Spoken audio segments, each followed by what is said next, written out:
aussitôt qu'il y a quelque chose qui te freine puis que tu sens dans ton corps physique, qu'est-ce que c'est? Tu te poses des questions, puis là, tu vas aller valider aussi en même temps si tu es dans ta légèreté ou dans ta lourdeur. Si tu es dans ta légèreté, c'est que tu es dans ta vérité. C'est-à-dire, quand je dis légèreté, c'est pas de.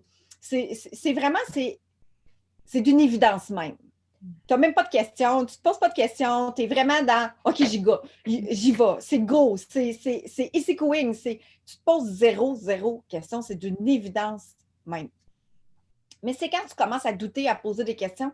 Puis là, quand tu vas là, qu'est-ce qui fait que tu vas là? C'est que souvent, la peur, c'est quoi qui se cache en arrière de ça?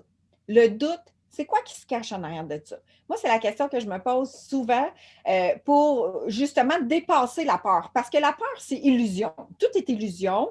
Puis ce qui nous amène à justement à avoir peur, c'est quelque chose qu'on a déjà vécu ou qu'on a déjà entendu, puis qui a été répété.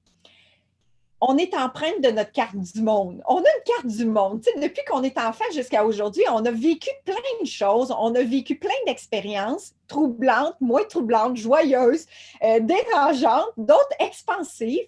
Puis quand ça devient justement toucher une peur, c'est que on va aller vérifier c'est quoi qui se passe en arrière de ça. Parce que ça, c'est juste une indication comme avec ton corps physique. C'est juste de dire, wow, ton corps, il veut t'avertir de quelque chose, de dire, hey, c'est effrayant, là, c'est l'affaire. Mais qu'est-ce qui se cache en arrière de ça?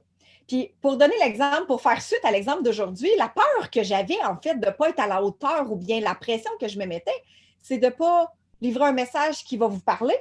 C'est de ne pas être capable, justement, de douter de mes capacités, d'être connecté à mon senti pour livrer un message qui est connecté avec toi qui écoutes.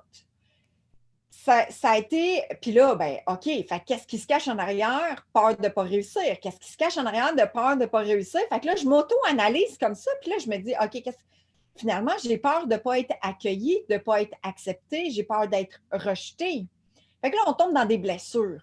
Mais d'où ça vient tout ça? Est-ce que c'est encore réel aujourd'hui?